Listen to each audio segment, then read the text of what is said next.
দুৰ্ভাগ্যজনক বিষয় সৌদিনা সেই ব্যক্তিগৰাকী অফিচত সোমাই কিনে এনেকুৱা কাম কৰিলে আৰু ছ'চিয়েল মিডিয়াৰ আগত এনেধৰণৰ কাম কৰিলে আমাৰ জিলাখনক লজ্জনীয় ঘটনাত পৰিণত কৰিছে। আজি অসমৰ চৰ্চাটো এটা বিষয় হৈ পৰিছে। গতিকে যি ব্যক্তিগৰাকী এনেকুৱা কাম কৰিছে, যি কি নহওক অতি সোনকালে অফিচৰ পৰা তেখেতক বাহিৰ কৰি দিব লাগে।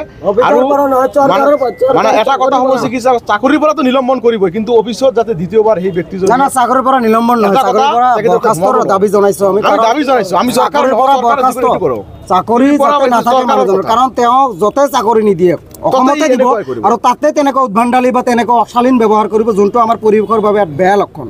গতিকে আমি ছাত্ৰ সমাজে দাবী জনাইছোঁ, উক্ত বিষয়াজনক সন্মান সহকাৰে কৈছোঁ যে চাকৰিৰ পৰা বৰখাস্ত কৰি এটা উপযুক্ত ৰাজহুৱাভাৱে শাস্তি দিব লাগে আৰু ক্ষমা বিচাৰিব লাগে। কাৰণ আমাৰ ইয়াত যিবিলাক ছাত্ৰ ছাত্ৰী আছে, ইয়াৰে নহয় অসমৰ সমগ্ৰ ছাত্ৰ ছাত্ৰী সেই ভিডিঅ'টো চাই বহুত মনত আঘাত পাইছে। কোনোবাই উৎসাহিত হৈছে যে ইমান ডাঙৰ ডাঙৰ অফিচাৰ তেওঁলোকে মদ খাই অফিচত যাব পাৰে, চিগাৰেট হাতত এনেকৈ দেখাব পাৰে, আমি কিয় নোৱাৰোঁ?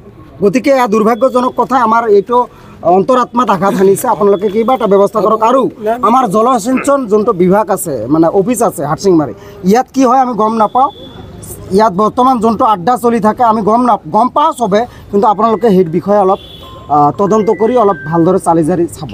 অফিচত বেছিভাগ মানুহ নাহে আপোনালোকৰ, প্ৰত্যেক দিনাই আমি লক্ষ্য কৰোঁ, বেছিভাগে আপোনালোকৰ অনুপস্থিত থাকে। গতিকে সেইটো অলপ চাব আপোনালোকে।